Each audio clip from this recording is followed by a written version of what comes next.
আমি যেতিয়া আৰু উচ্চ শ্ৰেণীলৈ পঢ়ি যাম তেতিয়া এই প্ৰতিটো কক্ষ আৰু উপকক্ষৰ বিষয়ে সবিশেষ জানিম এতিয়া আমাৰ ইমান বেছি ভিতৰলৈ আমি নাযাওঁ কক্ষ আৰু উপকক্ষসমূহৰ বিষয়ে এতিয়া আমি জানিবলগীয়া এটা অতি দৰকাৰী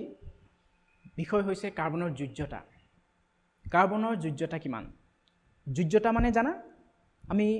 ষষ্ঠ সপ্তমমান শ্ৰেণীত যোজ্যতাৰ সংজ্ঞা হয়তো এনেদৰে পাইছিলোঁ যে যোজন ক্ষমতাটো হৈছে যোজ্যতা বা অষ্টক নীতি অনুসৰি যদি আমি যোজ্যতাৰ সংজ্ঞা বিচাৰি যাওঁ তেতিয়া দেখা পাম যে পৰমাণু এটাই অন্য পৰমাণুৰ লগত ৰাসায়নিক বিক্ৰিয়া কৰোঁতে যিমান ইলেক্ট্ৰনৰ আদান প্ৰদান বা ভাগ বতৰা কৰি নতুন বান্ধনি সৃষ্টি কৰে সেই সংখ্যাটো হৈছে তাৰ যোজ্যতা গতিকে সেই যোজ্যতাৰ অনুসন্ধানত যদি আমি কাৰ্বনৰ ওচৰলৈ যাওঁ তেতিয়া আমি দেখা পাম যে তোমালোকে কাৰ্বনৰ যদি সজ্জাটো চোৱা তোমালোকে দেখা পাবা কাৰ্বনৰ নিউক্লিয়াছৰ কাষত থকা প্ৰথমটো যিটো কক্ষ প্ৰথমটো কক্ষত তোমালোকে দেখিছা কেৱল মাত্ৰ দুটা ইলেক্ট্ৰন আছে প্ৰদক্ষিণ কৰি আছে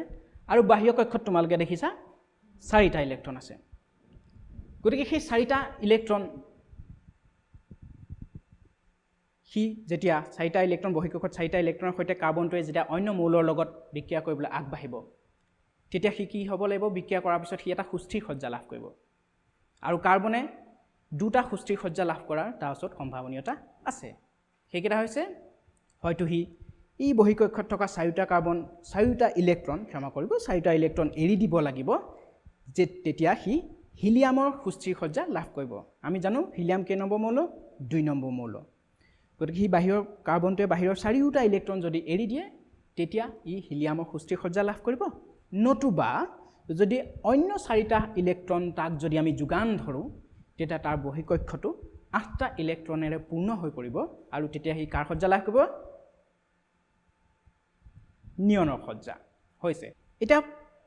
প্ৰথমটো কণ্ডিশ্যনৰ কথা ভাবো যে যদি কাৰ্বনে চাৰিটা ইলেক্ট্ৰন অন্য কোনো মৌলৰ পৰা বা পৰমাণুৰ পৰা যদি গ্ৰহণ কৰে তেতিয়া তাৰ বহিঃকক্ষত সৰ্বমুঠ হৈ পৰিব 8টা ইলেক্ট্ৰন কিন্তু একে সময়তে কি হ'ব একে সময়তে তাৰ নিউক্লিয়াছত কেৱল মাত্ৰ কেইটা প্ৰটন থাকিব শুদ্ধ 6টা প্ৰটন থাকিব কেৱল মাত্ৰ 6টা প্ৰটন নিউক্লিয়াছত থাকিব কিন্তু তাৰ বাহিৰত থাকিব মুঠতে 8 2 বহিঃকক্ষত 8টা প্ৰথম কক্ষত 2টা 8 2 10টা ইলেক্ট্ৰন থাকিব নিউক্লিয়াছত থকা 6টা প্ৰটনে সেই 10টা ইলেক্ট্ৰনক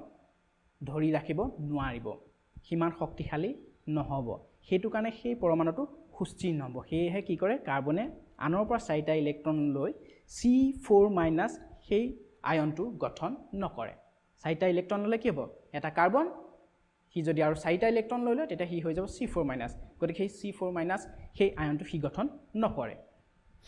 এতিয়া যদি আমি দ্বিতীয় অপশ্যনটো লৈ আহোঁ সি 4টা ইলেক্ট্ৰন এৰি দিব লাগিব 4টা ইলেক্ট্ৰন এৰি দিয়া মানে এটা এটাকে তাৰ 4টা ইলেক্ট্ৰন আমি আঁতৰাব লাগিব আৰু তোমালোকে নৱম শ্ৰেণীত পঢ়ি আহিছা তোমালোকে জানা যে এটা কক্ষপথৰ পৰা ইলেক্ট্ৰন তাক আঁতৰাবলৈ হ'লে তাত যথেষ্ট পৰিমাণৰ শক্তি প্ৰয়োগ কৰিব লাগে এতিয়া 4টা ইলেক্ট্ৰন এটাকৈ 4টা ইলেক্ট্ৰন তাৰ বহিঃকক্ষৰ পৰা আঁতৰাবলৈ হ'লে আমি যথেষ্ট পৰিমাণৰ তাক বাহ্যিকভাৱে শক্তি প্ৰয়োগ কৰিব লাগিব আৰু সেই শক্তিৰ পৰিমাণটো যথেষ্ট বেছি হ'ব যিটো সম্ভৱ নহয় বা কোনো কৰি যেনে তেনে যদি আমি সেই 4টা ইলেক্ট্ৰন আঁতৰাইও যদি দিওঁ তেনেহ'লে বহিঃকক্ষত কেৱল থাকিব 2টা ইলেক্ট্ৰন আৰু নিউক্লিয়াছত থাকিব 6টাকৈ প্ৰটন গতিকে 6টা প্ৰটন আৰু বহিঃকক্ষত কেৱল মাত্ৰ 2টা ইলেক্ট্ৰন তেতিয়া সি গঠন কৰিব C4+ আয়ন 4টা ধনাত্মক আধানৰ সৈতে এটা কেটায়ন গঠন কৰিব আৰু যিটো সুস্থিৰ নহয় অৰ্থাৎ আমি কি দেখিলোঁ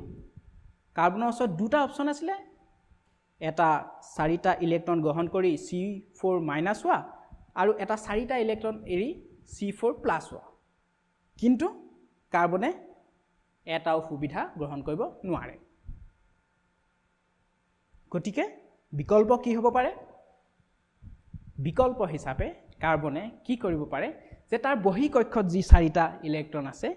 সেই 4টা ইলেক্ট্ৰনৰ লগত অন্য 4টা ইলেক্ট্ৰন হি সমভাগ কৰিব পাৰে ভাগ বতৰা কৰিব পাৰে আৰু সেই সমভাগ বা ভাগ বতৰা কৰি অন্য পৰমাণুৰ লগত কাৰ্বনে এক বিশেষ ধৰণৰ বান্ধনি সৃষ্টি কৰে এই বান্ধনিবিলাকক কোৱা হয় সহযোজী বান্ধনি এই খণ্ডত ইমানতে সামৰিছোঁ ইয়াৰ পৰৱৰ্তী খণ্ডত আলোচনা কৰিম কাৰ্বনৰ আটাইতকৈ সৰল যৌগ মিথেনৰ গঠন বিভিন্ন সহযোজী যৌগসমূহৰ গঠন আৰু ইহঁতৰ লগত আণবিক বান্ধনিৰ পাৰ্থক্য